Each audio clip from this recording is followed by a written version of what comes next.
चुकीच्या पद्धतीनं ते कालचं सगळं बघितलेलं आहे.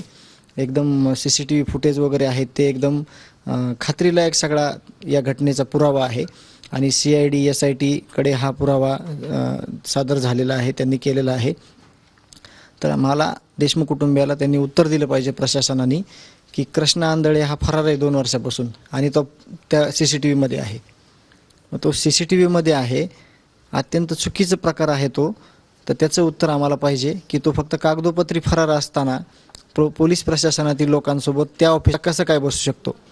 लोकांनी काय समजायचं? लोकांनी कुणाकडे न्याय मागायचा आणि न्याय मिळणार का आपल्याला असं केल्यानंतर?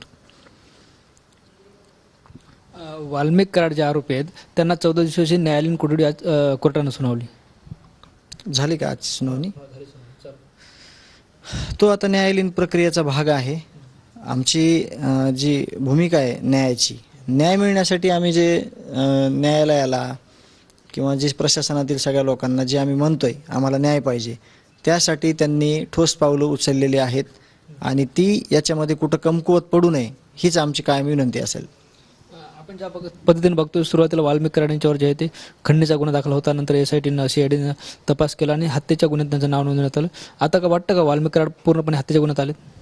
सुरुवातीपासूनच आम्ही सांगतोय किंवा तपासात पण तसं निष्पन्न झालेलं आहे. सगळे व्हिडिओ, सगळे फोटो, सगळे FIR, सगळे फोन कॉल हे तेच सगळं त्यांचे पुरावे आहेत आणि ते पुरावे सादर झाल्यानंतरच या सगळ्या गुन्ह्यामध्ये ह्या सगळ्या आरोपीला घेतलं गेलं आहे.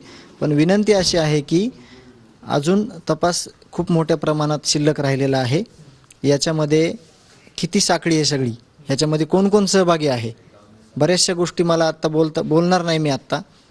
1-2 दिवसामध्ये वेळ येणार आहे त्यावेळेस मी बोलेन की याच्यामध्ये कोण कोण येणं बाकी आहे अजून किंवा अजून किती याच्या म्हणजे मध्ये मोठी साखळी आहे.